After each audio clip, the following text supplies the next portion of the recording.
सभी एक दूसरे की सहायता और सहयोग से रहते हैं और सभी को किसी न किसी कार्य के लिए दूसरों पर निर्भर होना पड़ता है। इस पर यदि किसी को यह लगे कि वह बिना किसी की सहायता के अपना संपूर्ण जीवन निर्वाह कर सकता है, तो यह वह झूठ बोलता है। ये बात सरासर गलत है। ये कहानी इसी बात को सिद्ध करती है कि हमें कभी भी ये नहीं सोचना चाहिए कि हम बिना किसी की मदद के अपने सारे काम कर सकते हैं। चलिए अब कहानी पे चलते हैं। पेड़ का घमंड। बच्चों, बहुत पुरानी बात है। एक घने जंगल में एक बड़ा वृक्ष था जिसकी शाखाएं घनी और तना बहुत मोटा था। एक बार जंगल में बहुत भारी वर्षा हुई। वर्षा कई दिनों तक चलती रही। इस वर्षा के कारण अनेकों पशु पक्षियों ने उस पेड़ की शरण ली। अब जब वर्षा कुछ हल्की हुई तो सभी जानवर और पक्षी अपने अपने कार्य पर चल दिए। इस घटना से पेड़ को घमंड हो गया। अब पेड़ को घमंड क्यों हुआ? उसे लगा कि अगर मैं इन पशु पक्षियों को शरण न देता तो इनका जीवन तो कब का समाप्त हो गया होता। मतलब उसके अंदर ये घमंड आ गया कि इन पशु पक्षियों को वर्षा से मैंने बचाया है। अगर मैं ना बचाता तो ये पशु पक्षी सब अब तक मर गए होते। अब इस घटना से पेड़ को अहम आ गया। अब उसके व्यवहार में बहुत बड़ा परिवर्तन आया। जो पेड़ पहले पशु पक्षियों को आश्रय देता था, अपनी टहनियों में घोंसला बनाने के लिए कहता था, उनको रखता था, अब वही पेड़ उन पशु पक्षियों को ताना देने लगा और उनसे भाग जाने के लिए कहता।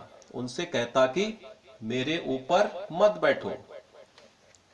जब पशु पक्षी उससे विनती करते, निवेदन करते कि भैया हम कहां जाएंगे, आपके अंदर अगर हम नहीं अपना घोंसला बनाएंगे टहनियों पर तो हम कहां जाएंगे, लेकिन वो किसी की ना सुनता। उसको घमंड था। कहने लगा कि आखिर तुम पशु पक्षियों से मुझे क्या मिलता है?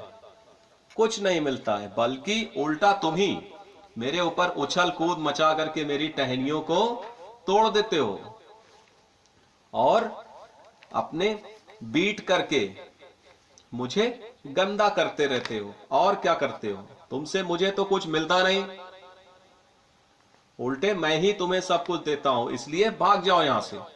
उसके इस घमंड भरे व्यवहार से सारे पशु पक्षी वहां से चले गए और कुछ ही देर में सारा पेड़ खाली हो गया। इसी प्रकार कुछ दिन तक ऐसे ही चलता रहा। एक बार जंगल में भयंकर आग लग गई। आग पूरे जंगल में फैल रही थी। ये देखकर टिंकू हाथी और उसके साथियों ने इस आग पर काबू पाने का निश्चय किया। ये लोग तालाब में गए और तालाब से अपनी सूंड में पानी भर करके इन्होंने आग पे डालना शुरू किया। इनके इस काम से, इनकी इस मेहनत से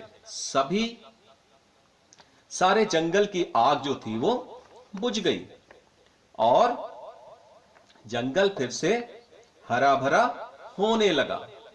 परंतु इस घटना से उस घमंडी पेड़ के व्यवहार में कोई फर्क नहीं पड़ा और वह अपने ही घमंड में चूर रहा।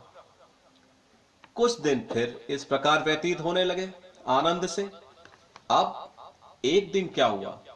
एक दिन कुछ लकड़हारे जंगल में लकड़ी की तलाश में आए। वो लकड़ी काटना चाहते थे जो कि बहुत अच्छी हो। और जब उन्होंने इस वृक्ष को देखा तो उनके मन में लालच आ गया। क्यों लालच आ गया? क्योंकि इस वृक्ष का तना काफी मोटा था और बहुत ही बड़ा वृक्ष था। उन्होंने इस वृक्ष को काटने का निश्चय किया, वे अपने साथ जो मोटे मोटे और बड़े बड़े आरे लेकर के आए थे लकड़ी काटने वाले, उनको इन्होंने इस वृक्ष को काटने के लिए तैयार करना शुरू कर दिया। अब ये जो वृक्ष था, ये सब चीजें, ये सब दृश्य पूरा देख रहा था।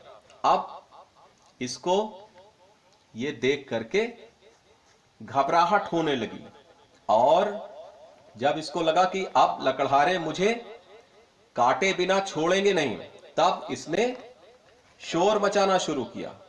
इसका शोर सुन करके सभी जानवर और पक्षी उसकी मदद को आ गए, बिना ये सोचे कि इस पेड़ का व्यवहार हमारे प्रति क्या था।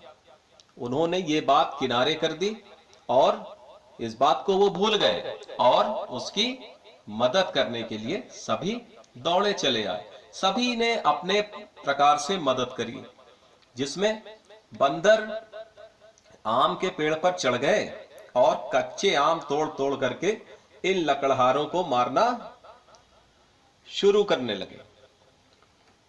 तो बंदरों के इस आक्रमण से लकड़हारे घबरा गए और अपने साथ लाए हुए सारे आरे और दूसरा अन्य सामान छोड़ करके जंगल से भागने लगे। धीरे धीरे सभी जंगल के जानवरों ने इकट्ठा होकर इन लकड़हारों को जंगल से खदेड़ दिया।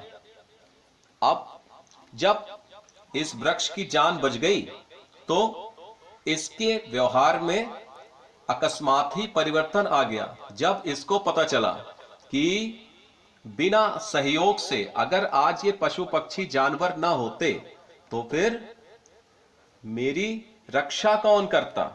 अब इस बात को सोच सोच करके वो अंदर से शर्मिंदा भी हुआ और उसको अपने व्यवहार में परिवर्तन करना पड़ा। अब वो किसी को भी अपने ऊपर बैठने से या अपनी छाया में रहने से या घोंसला बनाने से कभी भी मना नहीं करता था। अब वो पशु पक्षी, सभी जानवर और वृक्ष सब एक साथ